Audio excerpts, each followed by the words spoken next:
അഞ്ചക്കള്ളക്കൊക്കൻ ഈ പടത്തിന്റെ ട്രെയിലർ വന്നപ്പോൾ തന്നെ ഞാനത് എൻ്റെ ഒരു ഒപ്പീനിയൻ പറഞ്ഞിട്ടുണ്ടായിരുന്നു. ട്രെയിലർ കണ്ടപ്പോൾ തന്നെ എനിക്ക് എൻ്റെ മനസ്സിൽ ഉറപ്പിച്ച ഒരു കാര്യമാണ്, ഇങ്ങനൊരു ഡിഫറെന്റ് അപ്രോച്ച് ഒരു സിനിമ, ഒരു എക്സ്പെരിമെന്റ്, ഇതൊരു മസ്റ്റ് വാച്ച് ആയിരിക്കും തിയേറ്ററിൽ. ഞാൻ നേരെ ഇന്ന് രാവിലെ പോയി, പടം തുടങ്ങി അവസാനിക്കുന്നത് വരെ ഫുൾ ഓഫ് എനർജി.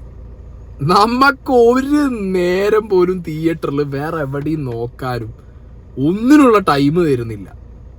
ഇന്റർവെല്ല് ആയപ്പോൾ ഞാൻ അങ്ങനെ വിചാരിച്ചു, പണ്ടറന്നതിന് ഇന്റർവെല്ല് കൊടുത്തതിന് നീ ഇന്റർവെല്ല് കൊടുക്കരുത് പ്ലീസ്, ഇത് ഫുള്ളായിട്ട് ഇട്ടിട്ട് പോ എന്നുള്ളൊരു ഒരു ഫീലിംഗ് ആണ് സത്യത്തിൽ എനിക്ക് ഉണ്ടായത്. അപ്പോൾ പടം എങ്ങനെയാന്ന് വെച്ച് കഴിഞ്ഞാൽ ഇതിൽ തങ്കമണി റെഫറൻസ് ഒക്കെ വരുന്നുണ്ട് കേട്ടോ. കാരണം ആ ഒരു കാലഘട്ടം ഇനി നിങ്ങൾ നോക്കിയാൽ മതി. അപ്പോൾ തങ്കമണിയിൽ അങ്ങനെ നടന്നു എന്നൊക്കെയാണ് ഇതിൻ്റെ തുടക്കത്തിൽ പറയുന്നത്. സോ ആ ഒരു കാലഘട്ടത്തിൽ ഒരു കർണാടക കേരള ബോർഡറിലുള്ള ഒരു സ്ഥലത്ത്, കാളഹസ്തി എന്ന് പറഞ്ഞ സ്ഥലത്ത് നടന്ന കുറച്ച് ഇൻസിഡൻസ് ആണ്. അതും അവിടുത്തെ പോലീസ് സ്റ്റേഷനും അവിടുത്തെ പോലീസുകാരെയും ചുറ്റിപ്പറ്റിയിട്ടാണ് കഥ മുന്നോട്ട് പോകുന്നത്. ലുക്മാൻ്റെ ഒരു ക്യാരക്ടറാണ് ഇതിൽ മെയിനായിട്ട് എൻട്രി ആയിട്ട്. ആ ലുക്മാൻ്റെ ക്യാരക്ടറും ചെമ്പം വിനോദിൻ്റെ ക്യാരക്ടറും ഒക്കെ ചുറ്റിപ്പറ്റിയിട്ടാണ് കഥ പോണേ. ലുക്മാൻ്റെ ക്യാരക്ടർ ഒരു പേടിത്തൂറി ആയിട്ടുള്ള ഒരു പോലീസുകാരും, ചെമ്പം വിനോദ് കുറച്ചിങ്ങനെ എല്ലാവർക്കും അപ്പീലിംഗ് ആയിട്ടുള്ള ഒരു പോലീസുകാരും, അങ്ങനെ തുടങ്ങുന്ന ഒരു കഥ. കുറച്ചൊക്കെ കന്നഡ അത്യാവശ്യത്തിന് ക്യാരക്ടേഴ്സ് സംസാരിക്കുന്നുണ്ട്. സോ ആ കന്നഡയുടെ ഒരു ഇൻഫ്ലുവൻസ് വരാൻ കാരണം ഇതൊരു അതിർത്തി ഗ്രാമമാണ്. അപ്പോൾ അങ്ങനെയുള്ള ഒരു പോലീസ് സ്റ്റേഷനിൽ കന്നഡ മിക്സ് ചെയ്തിട്ടാവുമല്ലോ വരിക. ചില ക്യാരക്ടേഴ്സും കന്നഡ പറയുന്നുണ്ട്. അപ്പം അങ്ങനെ തുടങ്ങുന്ന അഞ്ചക്കള്ളക്കൊക്കെ. അപ്പോൾ ഇതിൻ്റെ ഒരു കളറിങ് തന്നെ ഞാൻ പറഞ്ഞല്ലോ, എക്സ്പെരിമെൻറ്റ് ഭയങ്കര എനിക്കെന്തോ ഇങ്ങനത്തെ എക്സ്പീരിയൻസ് ഒക്കെ ഭയങ്കര ഫ്രഷ് ആയിട്ട് തോന്നി. ഇതിൻ്റെ ഓരോ ഫ്രെയിമുകൾ, ഇതിൻ്റെ ബാക്ക്ഗ്രൗണ്ട് മ്യൂസിക്, ഈ സിനിമേൻ്റെ ഒരു സ്പീഡ്, ഇതിനൊരു പേസ് ഉണ്ട്, ഒരു സ്പീഡ് ഉണ്ട് ഈ സിനിമയ്ക്ക്. ആ സ്പീഡ് തന്നെയാണ് ഈ സിനിമയുടെ എനിക്ക് ഏറ്റവും ഇഷ്ടപ്പെട്ട ഫാക്ടർ എന്ന് പറയുന്നത്. അതായത് ഒരു കൊലപാതകത്തെ ചുറ്റിപ്പറ്റി ആ നാട്ടിൽ നടക്കുന്നതും അതിൻ്റെ ഒരു പിന്നാമ്പുറവും അത് എവിടെ ചെന്ന് എത്തുന്നു, അതൊക്കെ സ്പോയിലറാവും പറഞ്ഞു കഴിഞ്ഞാൽ. പക്ഷെ അതാണ് കഥ.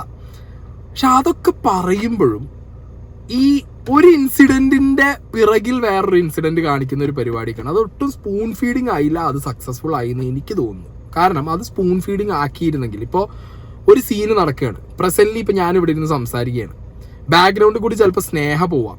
പക്ഷെ സ്നേഹ പോകുന്ന ഒരു സീനായിട്ടും കാണിക്കും, ഞാൻ സംസാരിക്കുന്നതുമായിട്ട് കാണിക്കും. പിന്നത്തെ ഒരു ഷോട്ടിൽ ഇത് രണ്ടും കണക്റ്റ് ആവും ചെയ്യും. അപ്പൊ സ്നേഹ പോകുന്ന എന്തിനു വേണ്ടിയിട്ടാന്നുള്ളതും കാണുന്ന പ്രേക്ഷകർക്ക് മനസ്സിലാവും, ഞാൻ സംസാരിക്കുന്നത് എന്തിനു വേണ്ടിയിട്ടാന്നുള്ളതും പ്രേക്ഷകർക്ക് മനസ്സിലാവും. പ്രേക്ഷകർക്ക് ഇത് രണ്ടും കൂടി എന്തിലേക്ക് പോകുന്നു എന്നുള്ളൊരു സംഗതി അത് കൃത്യമായിട്ട് ഡയറക്ടർക്ക് വരച്ച് വെച്ച പോലെ കാണുന്ന പ്രേക്ഷകർക്ക് മനസ്സിലാക്കാൻ പറ്റും എന്നുള്ളതാണ്. അതന്നെ ഒരു ഭയങ്കര സക്സസ് ആണ് ഉല്ലാസ് ചെമ്പൻ്റെ. ഉല്ലാസ് ചെമ്പൻ എന്ന് പറഞ്ഞ വ്യക്തി, എനിക്ക് പാമ്പിച്ച് ഭയങ്കര ഇഷ്ടമായിട്ടുണ്ടായിരുന്നു. ഉല്ലാസ് ചെമ്പൻ്റെ എനിക്ക് ഭയങ്കര ഫേവറേറ്റ് ആയിരുന്നു പാമ്പിച്ച്. ഉല്ലാസ് ചെമ്പൻ്റെ ടച്ച് ഓരോ ഫ്രെയിമിലും, ഇതിലൊരു തോട്ടത്തിൽ കൂടി ഓടുന്ന സീനിൽ ഇങ്ങനെ ക്യാമറ ഒക്കെ കറങ്ങി തിരിഞ്ഞു പോകുന്നൊരു സാധനമൊക്കെ ഉണ്ട്. അതൊക്കെ ഭയങ്കര രസമായിരുന്നു സംഗതികളൊക്കെ. പിന്നെ ഈ പറഞ്ഞ മ്യൂസിക്കിനെ കുറിച്ച് പറയാതിരിക്കാൻ പറ്റില്ല. ഞാൻ ഒരു ഫോക്ക് സാധനമാണോ എന്ന് ചോദിച്ചു കഴിഞ്ഞാൽ എവിടെയോ ഒരു ഫോക്ക് ടച്ച് ഉണ്ട്. എന്നാൽ ഇതിനൊരു റിട്രോ സാധനമാണോ എന്ന് വെച്ച് കഴിഞ്ഞാൽ അങ്ങനെയൊരു സംഗതി നമുക്ക് പറയാൻ പറ്റും. മ്യൂസിക് മണികണ്ഠൻ അയ്യപ്പ എന്ന് പറഞ്ഞ ഒരാളാണ് ഭയങ്കര രസമായിട്ട് ചെയ്തിട്ടുണ്ട്. ത്രൂ ഔട്ട് ഈ സിനിമയിൽ ഭയങ്കര രസമാണ് ഈ ബാക്ക്ഗ്രൗണ്ട് മ്യൂസിക്കിനൊക്കെ കൊടുത്തിട്ടുള്ളത്. പിന്നെ ഒരു പാട്ടുണ്ട്, ഒരു മറ്റേ കള്ളുഷാപ്പ് എന്നൊരു പാട്ട്, അതിലുണ്ട് രണ്ട് പയ്യന്മാർ, അതിൽ മൈക്കിൾ ജാക്സന്റെ മാതിരി ഡാൻസ് കളിക്കുന്ന ഒരു പയ്യുണ്ട്. അതിൻ്റെ പേരെന്തോന്നാ എനിക്കറിയില്ല, കാസ്റ്റിൽ ഞാൻ നോക്കിയിട്ട് ഞാൻ പറയാം. ഒരു രക്ഷയില്ലാതെ ഭയങ്കര കിടിലനായിട്ട് അത് ചെയ്തു വെച്ചിട്ടുണ്ട്. അപ്പം ഇനി നമുക്ക് ക്യാരക്ടേഴ്സിലേക്ക് വരാം. ലുക്മാൻ അവറാന് ഒരുപാട് പെർഫോം ചെയ്യാനുള്ള ഒരു ക്യാരക്ടറാണ് കിട്ടിയിട്ടുള്ളത്. ഈ സിനിമയുടെ ഒരു അവസാനത്തേക്ക് ലുക്മാൻ ആ ഒരു പെർഫോമൻസ് ഭയങ്കരമായിട്ട് പുറത്ത് കാണിക്കാൻ ശ്രമിച്ചിട്ടുണ്ടെന്ന് ഞാൻ പറയുള്ളൂ. അത് അതിഭീകര പെർഫോമൻസ് എന്ന് ഞാൻ പറയില്ല, കാരണം ലുക്മാൻ അതിലും ഇനി ഒരുപാട് ചെയ്യാം ലുക്മാന് നല്ല പെർഫോം ചെയ്യാനുള്ള ഒരു ക്യാരക്ടർ കിട്ടി. ലുക്മാൻ അതൊരു എബോ ആവറേജ് ചെയ്തു വെച്ചിട്ടുണ്ട്. എക്സലന്റ്, എക്സെപ്ഷണൽ എന്നുള്ളത് ഞാൻ പറയില്ല, but still he done it very well. പിന്നെ ചെമ്പൻ വിനോദിന് ഇറ്റ്സ് എ കേക്ക് വാക്ക്. ചെമ്പൻ വാക്കാണ് ഈ ഒരു ക്യാരക്ടർ. ചെമ്പൻ വിനോദിന് കിട്ടിയ ക്യാരക്ടർ ചുമ്മാ ചെമ്പൻ വിനോദിന് ചെയ്തു പോകും, അങ്ങനെ ചെയ്തു പോയി ചെമ്പൻ വിനോദ്. അത് ലൈക്ക് എന്താ പറയുക, അത് അയാൾക്ക് പറഞ്ഞു വെച്ച് എഴുതിയ ഒരു ക്യാരക്ടർ പോലെ തന്നെ അയാൾ ചെയ്തിട്ട് പോയിട്ടുണ്ട്. പിന്നെ മേഘ തോമസ്, പത്മിനി എന്ന് പറഞ്ഞൊരു ക്യാരക്ടർ ചെയ്തവർ, അവരും ഈ പറഞ്ഞ പോലെ അവർക്ക് എന്താണോ ക്യാരക്ടർ കിട്ടിയ ആ ഒരു സാധനത്തിൽ പിടിച്ചു പോയി. മണികണ്ഠൻ ഒരു കിട്ടിയ ക്യാരക്ടർ, ആ ക്യാരക്ടറിന് കുറച്ച് എന്താ പറയുക, കുറച്ചും കൂടി ഒരു വേറൊരു സൈഡ് ഉണ്ട് ആ ക്യാരക്ടർ. അത് നിങ്ങൾ സിനിമ കണ്ടാലേ മനസ്സിലാവുള്ളൂ. അതായത് ഈ സംഭവങ്ങൾ നടക്കുമ്പോൾ, കാളഹസ്തിയിൽ നടക്കുന്ന സംഭവബഹുലമായ കഥയിലേക്ക് പെട്ടെന്ന് കയറി വരുന്നൊരു മനുഷ്യനാണ് മണികണ്ഠൻ. എന്നിട്ട് അങ്ങോട്ട് പിന്നെ നമ്മൾ കാണുന്നത് മണികണ്ഠൻ്റെ ഒരു തരം ആറാട്ടാണ്. അത് ഭയങ്കര രസമായിട്ട് മണികണ്ഠനും ചെയ്യാൻ പറ്റിയിട്ടുണ്ട്. ശ്രീജിത്ത് രവി സിനിമയുടെ തുടക്കത്തിൽ കുറച്ച് നേരമുണ്ടായിരുന്നു, അത് വലിയ കാര്യമില്ലാത്തൊരു റോൾ അങ്ങനെ ആ വഴിക്ക് പോയി. പിന്നെ സെന്തിൽ കൃഷ്ണയ്ക്കും ഇപ്പം ഈ പറഞ്ഞ പോലെ വലിയൊരു ഇമ്പാക്റ്റ് ഉണ്ടാക്കുന്ന ഒരു ക്യാരക്ടറല്ല, ബട്ട് സ്റ്റിൽ ഉള്ള ക്യാരക്ടർ അങ്ങനെ അങ്ങേരും ചെയ്തു പോയി. ദ എൻറ്റയർ സിനിമയുടെ ഒരു തീം, ഓക്കെ, ഒരു തീം എന്ന് പറയുന്നത് ഒരു മിത്താണത്. അതായത് അഞ്ചക്കള്ളക്കൊക്കൻ എന്ന് പറഞ്ഞൊരു സാധനം, ആ അഞ്ചക്കള്ളക്കൊക്കൻ എവിടുന്ന് എപ്പോ ഒരാളുടെ മനസ്സിലേക്ക് കയറി കൂടുന്നു. ഇപ്പൊ നമ്മളെ നാട്ടിലൊക്കെ കുട്ടികളെ കോക്കാച്ചി പിടിക്കും, ഭക്ഷണം കഴിക്കും, കോക്കാച്ചി വരും. സോ അതൊരു മിത്തിക്കൽ ക്യാരക്ടറാണ്. ദൈവമാണെന്ന് വെച്ചാൽ ദൈവമല്ല, രാക്ഷസനാണെന്ന് വെച്ചാൽ ചിലർ രാക്ഷസനാന്ന് പറയും, ചിലപ്പോൾ അത് ദൈവമാന്ന് പറയും. അങ്ങനെ ഒരു സാധനമാണ് ഈ കോക്കാച്ചി എന്നൊക്കെ ഉള്ള ഒരു കോൺസെപ്റ്റ് വരുന്നത്. അത് ഇപ്പം ഈ പറഞ്ഞ പോലെ ചിലർ ഈ തെയ്യം സാധനം അങ്ങനെയൊക്കെ ആയിട്ട് ചിലപ്പോൾ കണക്ട് ചെയ്യും, അല്ലെങ്കിൽ ഞാൻ പറയാം രാക്ഷസനായിട്ട് കണക്ട് ചെയ്യും, കോക്കാച്ചി ദൈവമായിട്ട് കണക്ട് ചെയ്യും. സോ പല രീതിയിൽ അതൊരു മിത്താണ് കോക്കാച്ചി എന്ന് പറയുന്നത്. അത് ഈ അമ്മമാര് അല്ലെങ്കിൽ അമ്മൂമ്മമാര് കുട്ടികൾക്ക് പറഞ്ഞു കൊടുക്കുന്ന ഒരു സാധനം. അതിനൊരു ഈവിൾ സൈഡും ഉണ്ടാവും, അതിനൊരു ഭയങ്കര പോസിറ്റീവ് സൈഡും കാണും.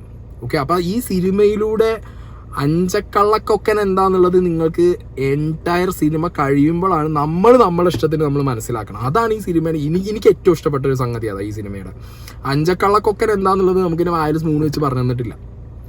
പക്ഷെ അഞ്ചക്കള്ളക്കൊക്കൻ എന്താന്നുള്ളത് നമ്മുടെ പെർസ്പെക്റ്റീവില്, നമ്മുടെ പോയിന്റ് ഓഫ് വ്യൂവിൽ നമുക്ക് എങ്ങനെ എടുക്കാം അഞ്ചക്കള്ളക്കൊക്കൻ. ആരെ വേണമെങ്കിലും നമുക്ക് ഇതിൽ അഞ്ചക്കള്ളക്കൊക്കനാക്കാം. ഞാൻ ഇതിന്റെ ഈ ട്രെയിലർ കണ്ടപ്പോൾ തന്നെ ഞാൻ പറഞ്ഞു, ഇതിൽ ആരുടെ ഈ അഞ്ചക്കള്ളക്കൊക്കൻ? അത് സിനിമ കഴിഞ്ഞിറങ്ങുമ്പോൾ ഓരോ വ്യക്തികൾക്കും അഞ്ചക്കള്ളക്കൊക്കൻ ഡിഫറെന്റ് ആയിരിക്കും. ഇതിൽ ആരെ വേണമെങ്കിലും നമുക്ക് അഞ്ചക്കള്ളക്കൊക്കനാക്കാം. അങ്ങനത്തെ ക്യാരക്ടേഴ്സിനെയാണ് അങ്ങനെയാണ് പ്ലേസ് ചെയ്തിട്ട് ഇതിനകത്ത്. പിന്നെ എടുത്തു പറയാനുള്ള 2 ആൾക്കാരുണ്ട് മക്കളെ. മറ്റേ ശ്രീജിത്ത് രവിന്റെ മക്കളായിട്ട് വരുന്ന 2 പേര്.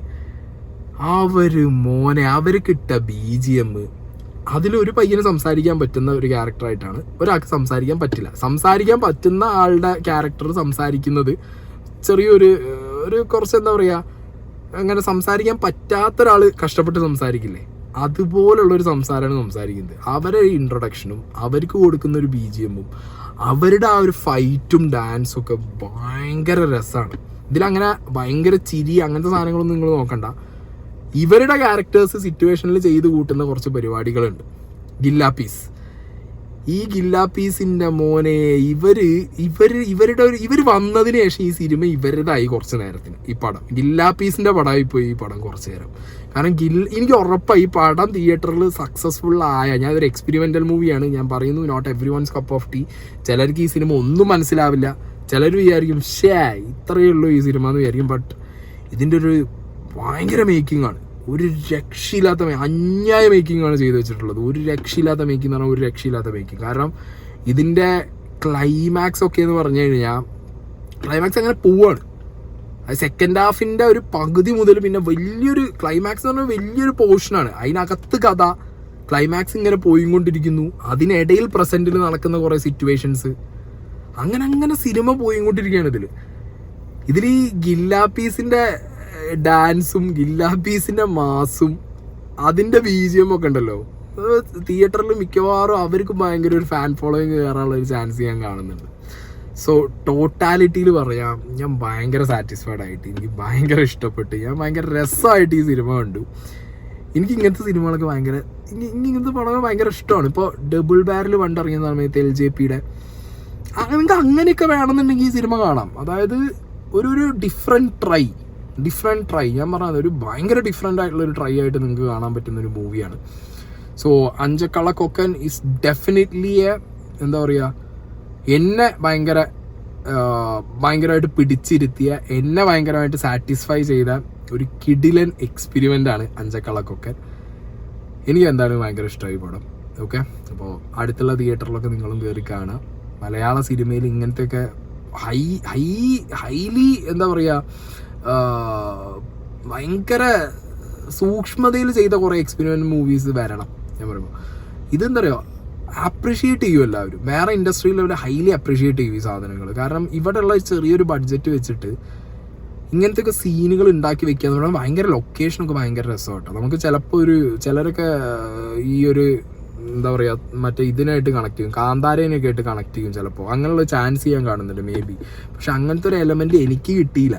ഓക്കെ, എനിക്ക് അങ്ങനത്തെ ഒരു എലമെന്റ് കംപ്ലീറ്റ്ലി കിട്ടിയില്ല. പക്ഷെ പാമ്പിച്ചിയിലൊക്കെ വീണ്ടും അങ്ങനെ ഒരു സാധനം ഉണ്ടായിരുന്നു ഉല്ലാസ് സ്റ്റെപ്പൻ്റെ. പക്ഷെ ഇതിലേക്ക് വരുമ്പോൾ അതിങ്ങനെ തൊട്ട് അങ്ങനെ ഇല്ല ഒരു എലമെന്റ്. ഇതിനകത്തൊരു ഞാൻ പറഞ്ഞല്ലോ അഞ്ചക്കള്ളക്കൊക്കൻ, കോക്കാച്ചി, അങ്ങനത്തെ ഒരു സാധനം ഉണ്ടല്ലോ, അതൊരാളിലേക്ക് എങ്ങനെ ഇമ്പാക്റ്റ് ആവുന്നു, അങ്ങനെയാണ് ഈ സിനിമ. അത് ആരെ ഇമ്പാക്റ്റ് ആവുന്നു, ഏത് ക്യാരക്ടറിനെന്ന് ഞാൻ പറയുന്നില്ല, അത് നിങ്ങൾ തിയേറ്ററിൽ പോയിട്ട് കാണാം. ഓക്കെ.